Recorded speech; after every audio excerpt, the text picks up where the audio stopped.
नमस्कार, मैं हूं रंजीत कुमार और आप देख रहे हैं देश का मूड मीटर। जम्मू कश्मीर में चुनाव का ऐलान होने के बाद कांग्रेस नेता राहुल गांधी पहली बार श्रीनगर के दौरे पर पहुंचे। साथ में कांग्रेस के राष्ट्रीय अध्यक्ष मल्लिकार्जुन खड़गे भी हैं। कांग्रेस की लंबी चौड़ी टीम घाटी का खूब लुत्फ उठा रही। लोकसभा में नेता विपक्ष राहुल गांधी श्रीनगर के मशहूर होटल अहदूज पहुंचे डिनर के लिए और राहुल और उनकी टीम ने कश्मीर के पारंपरिक स्थानीय व्यंजन वाजवान का लुत्फ उठाया। यहां ध्यान देने वाली बात यह है कि राहुल एंड टीम का ईटिंग आउट का प्लान अचानक बना था।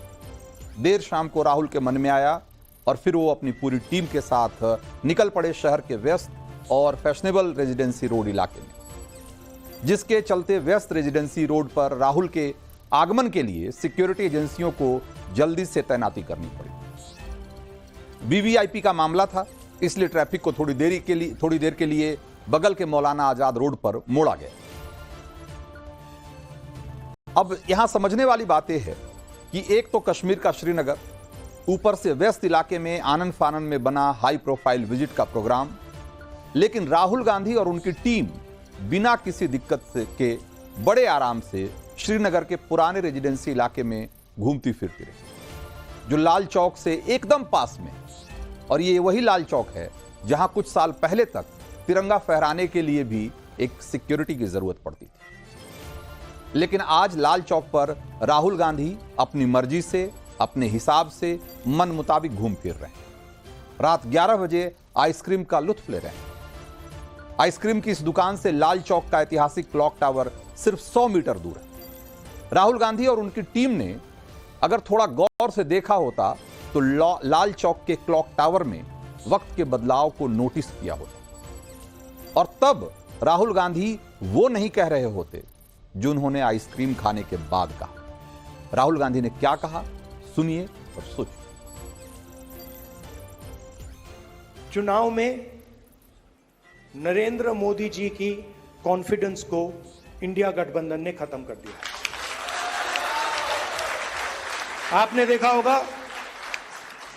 आपने देखा होगा जो पहले नरेंद्र मोदी जी छाती फैला के आते थे, याद है आपको? यूं आते थे, अब यूं आते हैं। उनकी कॉन्फिडेंस को मैं आपको स्टेज से खुल के बता रहा हूं, उनकी सेल्फ कॉन्फिडेंस को, उनकी साइकोलॉजी को हमने तोड़ दिया है।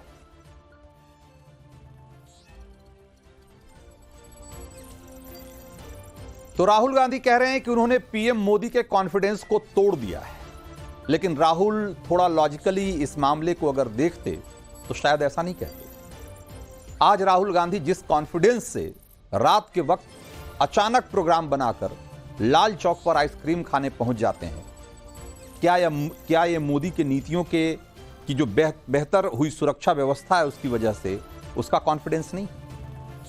आज लाल चौक पर देर रात दुकानें खुली रहती, राहुल गांधी जैसे सैलानी वाजवा का लुत्फ उठा रहे हैं। एक कश्मीरियत में मोदी के कॉन्फिडेंस का नतीजा नहीं है। 370 की बेड़ियों को तोड़कर आज कश्मीर वोट डालने जा रहा है। ये जमहूरियत यानी कि लोकतंत्र में मोदी के कॉन्फिडेंस का नतीजा नहीं है क्या? आज श्रीनगर के दुकानदार आमो खास की खरीदारी में लगे हुए हैं, व्यापार बढ़ रहा है। ये किसके कॉन्फिडेंस का नतीजा है? राहुल गांधी के या नरेंद्र मोदी के? बीजेपी के लोग भी यही सवाल उठा रहे हैं।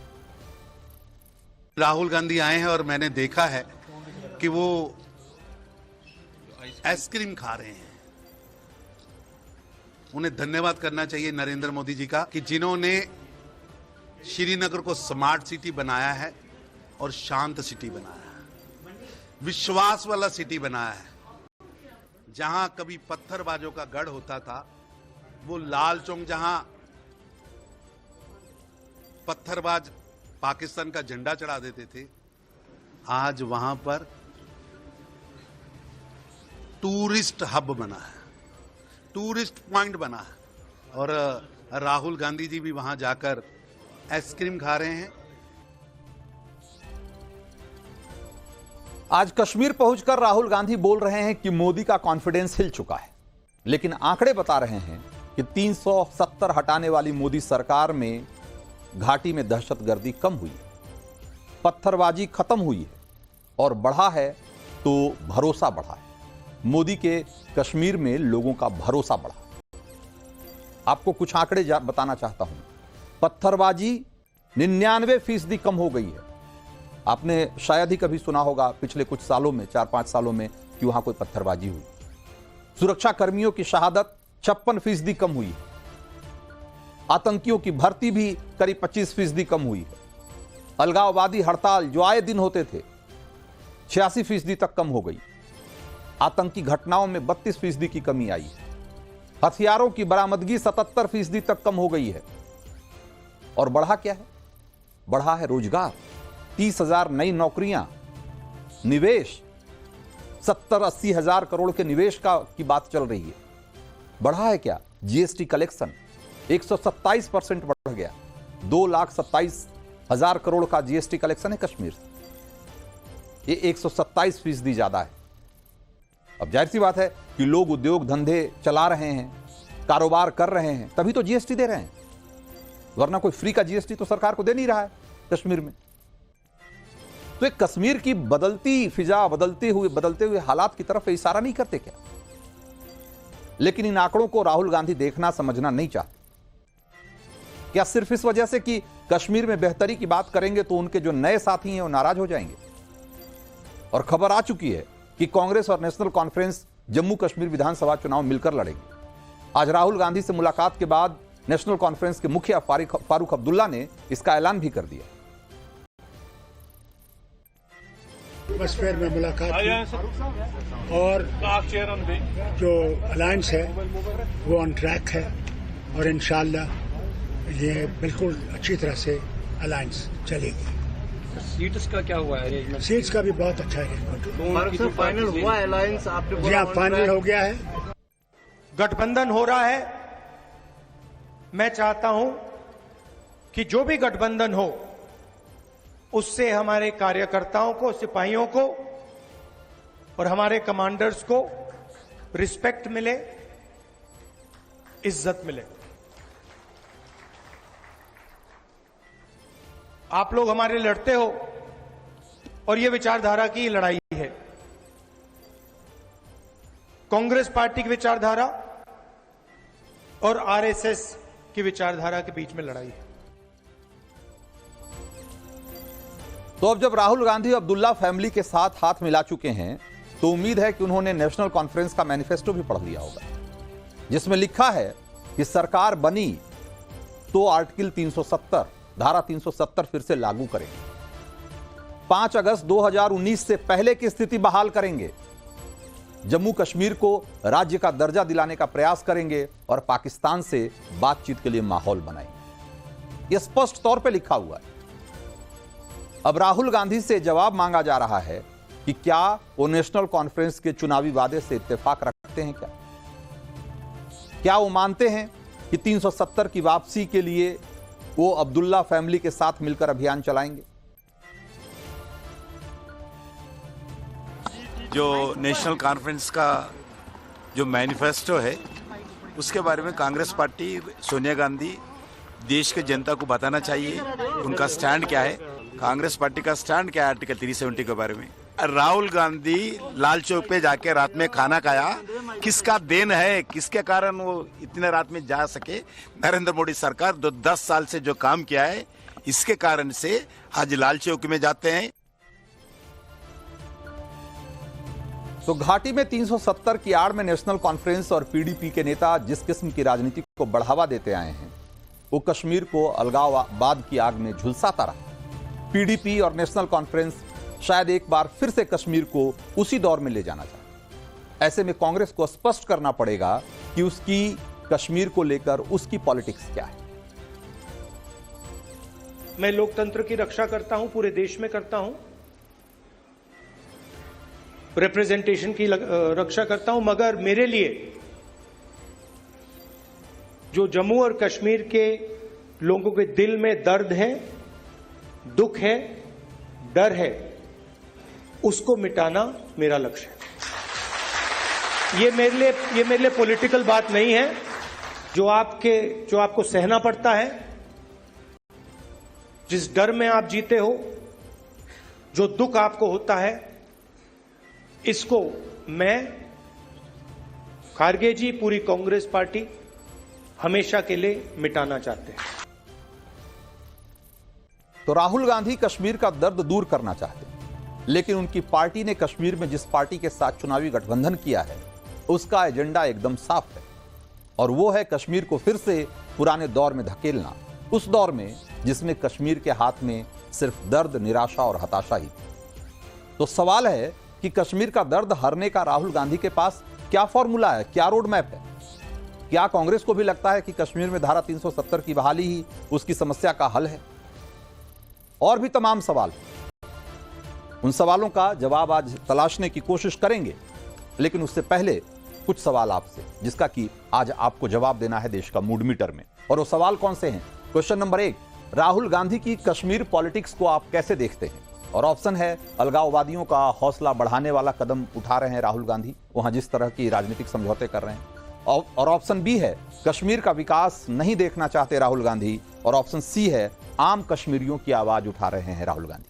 क्या सोचते हैं आप? इस सवाल के जवाब में हमें बताना शुरू करिए। सवाल नंबर 2, पीएम मोदी पर राहुल गांधी के बयानों पर आपकी प्रतिक्रिया क्या है?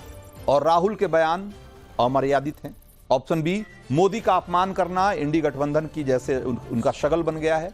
और ऑप्शन सी, सवालों से सत्ता पक्ष को घेर रहे हैं राहुल गांधी। ये सवाल नंबर 2 और उसके 3 ऑप्शन। सवाल नंबर 3 जरा दिखाइए, मोदी सरकार की कश्मीर नीति पर आपकी प्रतिक्रिया क्या है? और ऑप्शन है, कश्मीर में सुरक्षा व्यवस्था मजबूत हुई है।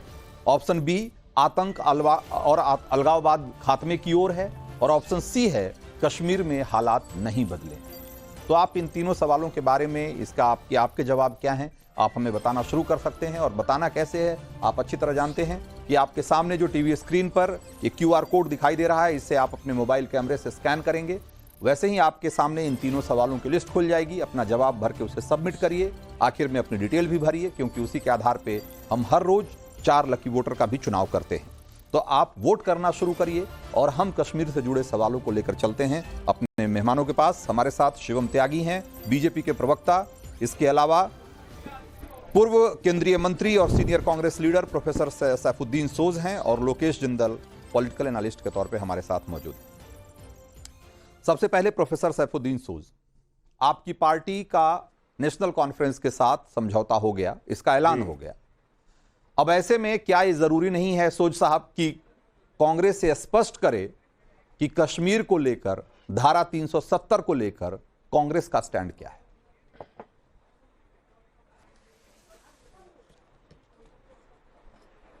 देखिए, ये जो नेशनल कॉन्फ्रेंस के साथ आपको नजर आता है कि कांग्रेस की नजदीकी है, ये तो पहले भी थी, ये कोई नई बात नहीं है।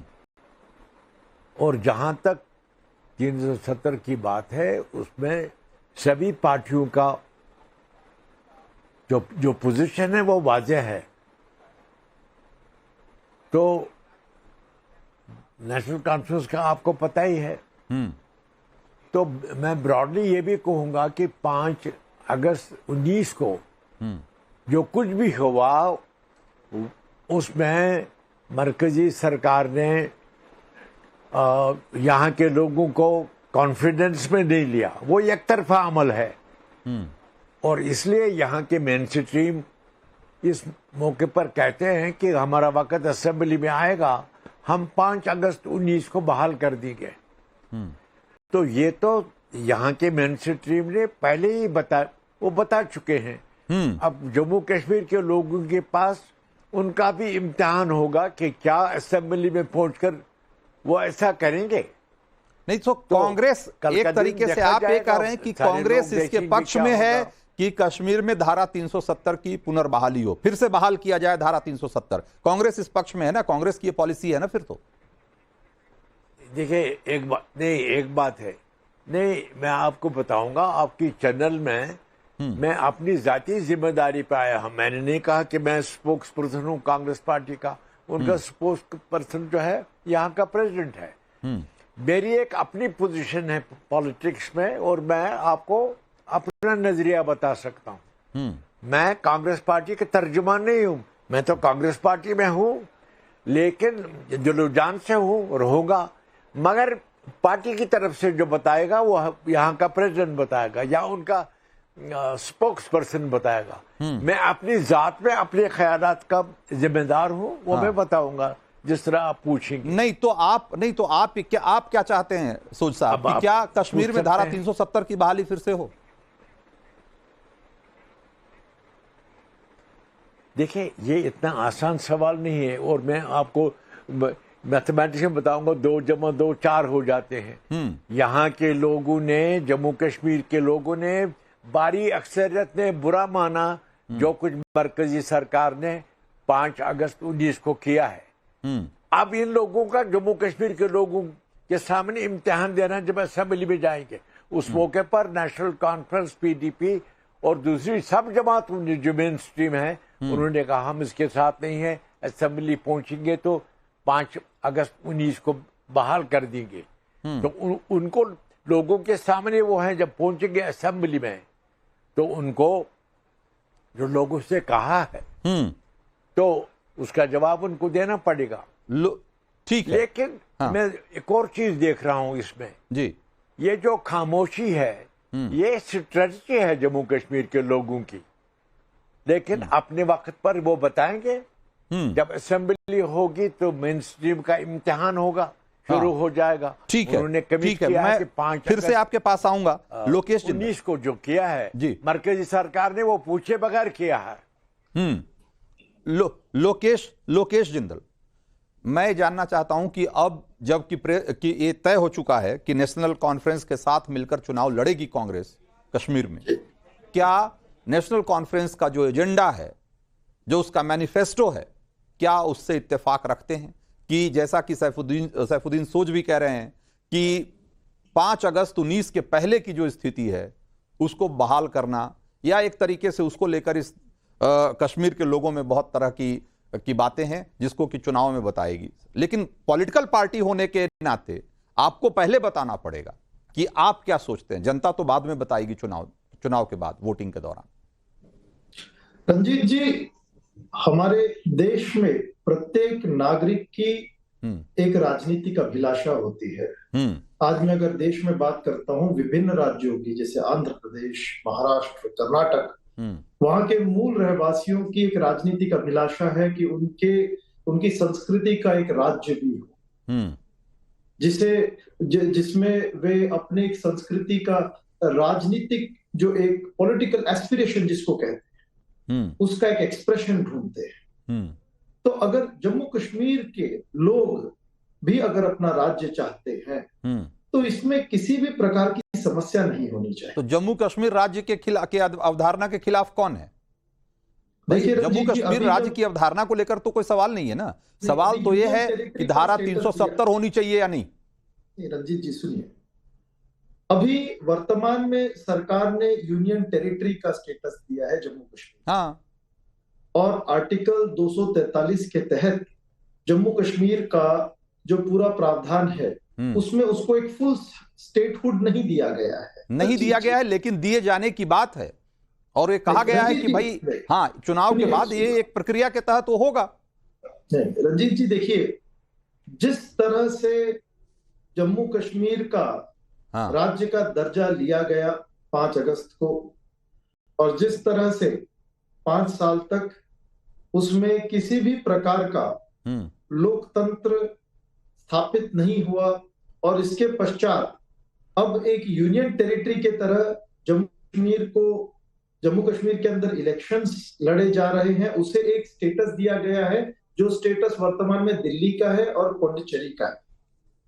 सरकार ने ऐसा बिल्कुल भी किसी प्रकार से स्पष्टता से नहीं कहा है। नहीं, जम्मू कश्मीर से नहीं।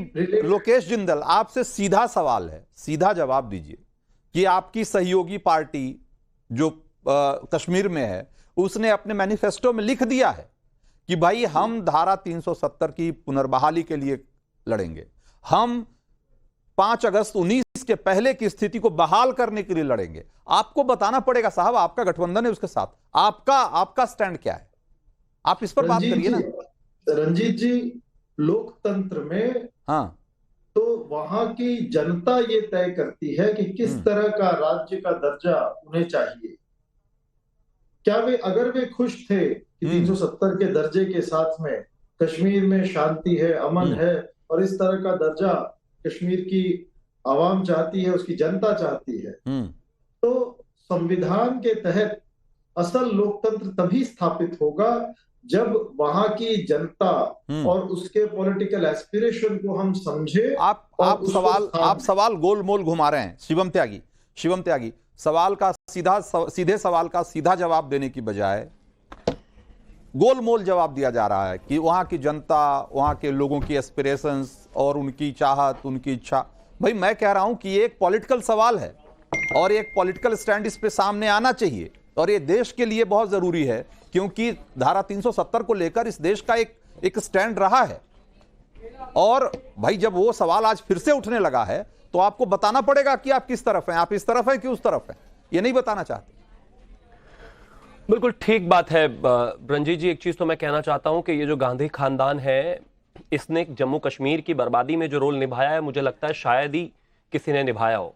जिस तरीके से राहुल गांधी रात को 11 बजे लाल चौक पर आइसक्रीम खा रहे हैं, आशा करता हूं कि ये तस्वीरें इसी तरीके से बनी रहेंगी, क्योंकि जम्मू कश्मीर की बर्बादी में पर्टिकुलरली इस खानदान का जो हिस्सा है वो किसी का नहीं है। एग्जाम्पल, 1987 में जब रिगिंग हुई थी, 1987 में जब जम्मू एंड कश्मीर में चुनाव हुए थे और वहां पर चुनाव में रिगिंग का आरोप लगा था, धोखाधड़ी का आरोप लगा था, 80% से ज्यादा वोटिंग हुई थी, और मुस्लिम यूनाइटेड फ्रंट की तरफ से सलाउद्दीन, जो बाद में मुजाहिदीन का जो है आतंकवादी संगठन का मुखिया बना, वो वहां पर चुनाव लड़ा था सारे फ्रंटल्स को इकट्ठा करके नेशनल कॉन्फ्रेंस के सामने। और उसके बाद जो स्थितियां खराब हुई, जैसे ही वो चुनाव हारा, उसके बाद वो आतंकवादी संगठन चला गया। उसके बाद यासीन मलिक जो उसका साथी था, उसने जेकेएलएफ बनाई, उसने आतंकवाद किया। जिस तरीके से राजीव गांधी की सरकार ने सभी एक्सट्रीमिस्ट के सामने सरेंडर करके आतंक की राह पर जम्मू कश्मीर को भेज दिया था, और उसके बाद पंडितों का एग्जोडस हो और चाहे कश्मीर के वो हालात हो, ये इस गन कल्चर को और इन सब चीजों को लाने वाला ये खानदान ही है, ये परिवार ही है। मैं आशा करता हूं कि उनका एक और वारिस आज जम्मू कश्मीर में पहुंचा है, और उस जम्मू कश्मीर में पहुंचा है जहां पर तस्वीरें बेहतर हैं, जहां पर लाल चौक पर तिरंगा है, जहां पर कोई एक्सट्रीमिज्म नहीं है, जहां पर कोई गन कल्चर नहीं है, जहां पर वो 11 बजे आराम से बैठकर आइसक्रीम खा सकता है, क्योंकि उनके पिताजी ने जो कश्मीर में बनाया था और जो दिल्ली ने सरेंडर किया था श्रीनगर के सामने, अब ऐसी स्थिति नहीं है। दिल्ली में एक ऐसे प्रधानमंत्री है जिन्होंने उस जम्मू कश्मीर को वहीं पर वापस ला दिया जहां पर वो था। लेकिन अब इंटरेस्टिंग बात यह है कि राहुल गांधी क्या चाहते हैं और क्या करने की उम्मीद रखते हैं और क्या फिराक में है। विषय बहुत साफ है, वो आज भी वही चाहते हैं जो उनके पिताजी चाहते थे। एग्जाम्पल, नेशनल कॉन्फ्रेंस का ऑफिशियल स्टैंड ये है कि हम 370 की बहाली के लिए काम करेंगे। अगर कांग्रेस का उनके साथ फिर से जो है गठबंधन होता है तो जाहिर बात है कांग्रेस का स्टैंड क्लियर है कि वो भी 370 को जो है फिर से वापस लाने में उनके साथ है, मदद करेंगे। पाकिस्तान से बातचीत के लिए नेशनल कॉन्फ्रेंस ने कहा है अपने मैनिफेस्टो में कि हम उनसे बातचीत स्थापित करेंगे। अब जम्मू कश्मीर कोई अलग से कोई देश तो है नहीं, हिंदुस्तान का हिस्सा है, तो अब पता नहीं वो राज्य से देश कैसे बात करेगा, भगवान ही जाने। पहले तो गन कल्चर में ही आदान प्रदान होता रहा है, देश ने तो कभी किया नहीं है, अब इससे आगे आते हैं। मैं एक चीज और कहना चाहता हूं, जम्मू कश्मीर की जो गाथा है और उनका जो आइसक्रीम खाने की गाथा है, वो सिर्फ इतनी ही नहीं है।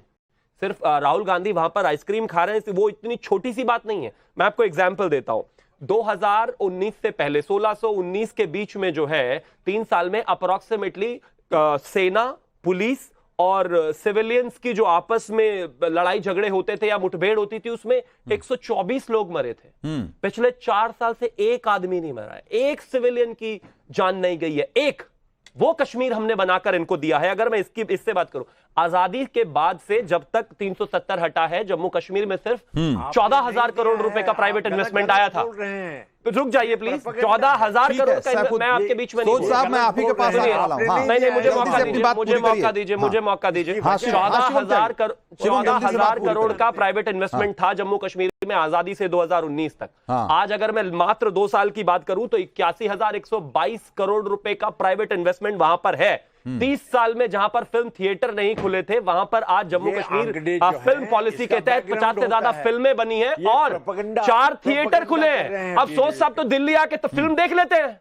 सोच साहब तो पैसे वाले लोग हैं ना भाई, वो कांग्रेस के, लेकिन वहां की जनता को फिल्म देखने का अधिकार नहीं है, क्योंकि उनको हार्डलाइनर बने रहना है वहां पर। एक मिनट, नहीं चल सकता है, फिल्म देखने का सवाल ही नहीं है। अरे फिर कौन सवाल है, क्यों सवाल नहीं है? बेसिक राइट है भाई, सवाल क्यों नहीं है? नहीं तो सैफुद्दीन मैंने- सोज, मैं- आप ये कह रहे हैं कि आजादी ये कह रहे हैं कि से धारा 2019 तक 370 हटने के बाद कश्मीर में कोई बदलाव, कोई सकारात्मक बदलाव नहीं आया। एक मिनट शिवम त्यागी, वही सवाल मैं उनके पास लेके जा रहा हूं कि सैफुद्दीन सोज, क्या आप ये कह रहे हैं कि धारा 370 हटने के बाद कश्मीर में कोई सकारात्मक बदलाव नहीं आया, लोगों का जीवन बेहतर नहीं हुआ वहां? देखिए, जहां तक 19 अगस्त नहीं, सुनिए, आपकी वजह से थोड़ा हुआ है। जम्मू कश्मीर के लोग सियाने हैं, पॉलिटिकली बड़े बालिग हैं, उनको पता है कब क्या करना चाहिए। अब असेंबली में जब पहुंचेंगे तो नेशनल कॉन्फ्रेंस है या मेन स्ट्रीम पार्टीज हैं, उनका एक कमिटमेंट है लोगों के साथ कि जो कुछ 5 अगस्त 19 को हुआ वो हम कलअदम करेंगे। हम जमहूरी तरीके से पूरा बहस करके उसको कलअदम करेंगे। अच्छा, तो उनकी इसके बात पहले कल यानी जब कि असेंबली में जाएंगे, जो अल्टीमेटली लोगों के पास यानी जाना कि होता जो है। 2019 के पहले हो रहा था, 5 अगस्त 2019 के पहले हो ये रहा तो था, डाल चौक वो की भी बात तो बता रहे वहां हैं की कि आपने जमहूरियत, थोड़ा किया है। वहां के लोगों की मर्जी से ही हो रहा था। फिर इसका मतलब जो खून खराबा हो रहा था, जो विनाश था, वो सब वहां के लोगों की क्या मर्जी से चीज? हो रहा था। अगर आज देखिए, आपको देखे लोगों की मर्जी उसमें कैसे होगी। सवाल यह है कि यहाँ आतंकवाद था या दूसरी किस्म की तकलीफ थी तो समाज में गड़बड़ था। आर्मी ने उस वक्त अच्छा काम किया, पैरा फोर्सेस ने किया, लोगों ने खुद किया। लोग चाहते हैं अमन की जिंदगी हो और उनको वोट इस्तेमाल करने की आजादी हो, और वो दिन तो आने वाला है। इसलिए एक बात है, आपने अगर हालात यहाँ ठीक करने में मदद की, आपका कोई एहसान नहीं है। आप कौन है? जम्मू कश्मीर के लोग अपनी आरज़ू को खुद हिफाजत करने वाले हैं। और असेंबली जब यहाँ आ जाएगी तो आपको नेशनल कॉन्फ्रेंस और पीडीपी और अपनी पार्टी और दूसरी कम्युनिस्ट पार्टी सब अपना मौकफ रखेंगे, अपना स्टैंड वहां वाज़ा कर देंगे। हाँ, लेकिन तो क्या और असेंबली के चाह लेने से धारा 370 की बहाली हो जाएगी सैफुद्दीन सोज साहब? नहीं, एक बात है, धारा 370 पर जो कुछ मेन स्ट्रीम ने कहा है उनका भी इम्तिहान होगा असेंबली में। 10 सेकंड दीजिएगा। असल में सबसे बड़ी अदालत असेंबली भी नहीं है, न पार्लियामेंट है। अवामी अदालत सबसे बड़ी अदालत है। जम्मू कश्मीर के लोग हैं, उनकी एस्पिरेशंस है और उसकी वो हिफाजत करेंगे।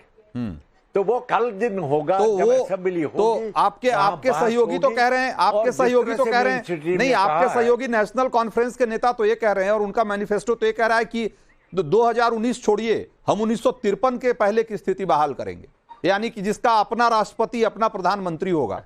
तो भाई आपको स्पष्ट करना चाहिए ना, चुनाव में जा रहे हैं तो जम्मू कश्मीर के लोगों को भी पता लगना चाहिए ना सोच साहब कि क्या कांग्रेस और नेशनल कॉन्फ्रेंस के इस एजेंडे के साथ है कि नहीं। मानना पड़ेगा। देखिए, कांग्रेस पार्टी जानती है कि वहां हम क्या मौकफ इस्तेमाल करेंगे, क्या बात करेंगे, क्या तकरीर करेंगे, लेकिन अपनी जगह बात है। नेशनल कॉन्फ्रेंस यहाँ की मेन स्ट्रीम पार्टी है, अक्सरियत उनकी है, वही हुकूमत बनाएंगे। ये तो कल का दिन साबित करेगा। इसलिए असेंबली में जब पहुंच जाएंगे सब लोग अपना स्टैंड सामने रखेंगे। और कांग्रेस पार्टी की ये शिकायत हो सकती है। मैं अपने आप की जिम्मेदारी लेता हूं कि आपने 5 अगस्त 19 को जो किया यकतरफा किया, आपको वो एक्टिव नहीं था। शिवम त्यागी, कांग्रेस के जो नए सहयोगी हैं, नया चुनावी गठबंधन जहां हुआ है, नेशनल कॉन्फ्रेंस कह रही है कि 1953 की स्थिति बहाल करेगी, मतलब अपना प्रधानमंत्री, अपना राष्ट्रपति, अपना निजाम, अपना झंडा, सब कुछ अपना। भाई ये उनकी आइडियोलॉजी है, ये उनका एजेंडा है और ये उनके नए साथी हैं कांग्रेस। जम्मू कश्मीर प्लीज सो सब मैं आपके बीच में नहीं, जम्मू कश्मीर में ना तो नेशनल कॉन्फ्रेंस और ना ही कांग्रेस, ये दोनों ही मिलके जम्मू कश्मीर का कभी भला कर नहीं सकते। अगर ये कुछ कर सकते हैं तो उसको बर्बाद कर सकते हैं सिर्फ। राहुल गांधी के पिताजी ने भी वही किया, उनके परनाना जी ने भी वही किया और ये भी वही करने वाले हैं। ठीक है। ये जो प्लीज मुझे मौका दीजिए सैफ साहब, मैं बीच में नहीं बोला ना, समय की कमी है, 10 सेकंड। अगर इनको इतना ही ऋतिक रोशन बन के घूमने का मन था, जिंदगी ना मिलेगी दोबारा के, तो 2019 से पहले क्यों नहीं घूम लिए ये? क्योंकि जानते हैं वहां के हालात इन्होंने कैसे कर दिए थे। हालात जम्मू कश्मीर के अगर किसी ने बदले हैं तो वो भारतीय जनता पार्टी है और आगे भी वही बदलेगी। ये सिर्फ उसको बर्बाद कर सकता है, पहले भी किया और एक बार लोगों की राय भी जरा इसमें अब शामिल करते हैं। हमने जो सवाल किया था उसके जवाब में आप क्या कह रहे हैं, जरा एक बार जल्दी से दिखाइए। राहुल गांधी की कश्मीर पॉलिटिक्स को आप कैसे देखते हैं? और इसके जवाब में लोग कह रहे हैं, करीब 80% लोग कह रहे हैं कि अलगाववादियों का हौसला बढ़ाने वाला है। 19%, करीब 20% लोग ये कह रहे हैं कि कश्मीर का विकास राहुल गांधी को नहीं दिख रहा। और सिर्फ 1.7% लोग हैं जो मानते हैं कि आम कश्मीरियों की आवाज उठा रहे हैं राहुल गांधी। सवाल नंबर 2, पीएम मोदी पर राहुल गांधी के बयानों पर आपकी प्रतिक्रिया क्या है? और उसमें 43% लोग ये कहते हैं कि राहुल के बयान अमर्यादित है, ऐसा नहीं बोलना चाहिए था, कि उनकी छाती पहले इतनी थी अब इतनी हो गई, ऐसी ये सब नहीं कहना चाहिए, अच्छी बात नहीं है। 53% लोग 53.5% लोग कह रहे हैं कि मोदी का अपमान करना इंडी की परंपरा रही है, कोई नई बात नहीं है। और 3% लोग ये कह रहे हैं कि सवालों से वो सत्ता पक्ष को सही तरीके से घेर रहे हैं राहुल गांधी। सवाल नंबर 3, हमने पूछा कि मोदी सरकार की कश्मीर नीति पर आपकी प्रतिक्रिया क्या है? और इसके जवाब में 50% लोगों ने कहा कि कश्मीर में सुरक्षा व्यवस्था मजबूत हुई है और आतंक अलगाववाद खात्मे की ओर है, ऐसा मानने वाले लोग करीब 48% हैं। और 1.6% लोग ही ये मानते हैं कि कश्मीर में हालात नहीं बदले हैं। तो ये है लोगों की राय। और अब जरा जल्दी से दिखाइए कि आज जो देश का मूड मीटर के 4 लकी वोटर कौन से हैं। सुषमा कुमारी जम्मू कश्मीर, केसी गर्ग चंडीगढ़, राजेश चौहान हिमाचल प्रदेश और प्रखर ज्ञानेश्वर उत्तर प्रदेश के हैं। इन सब का मोबाइल का आखिरी 4 डिजिट हम अपने स्क्रीन पर दिखा रहे हैं। तो देश का मूड मीटर की तरफ से आज इनको मिलता है लकी वोटर का इनाम। और इस कार्यक्रम में इतना ही, लेकिन नवभारत पर खबरों का सिलसिला जारी रहेगा। आप बने रहिएगा हमारे साथ।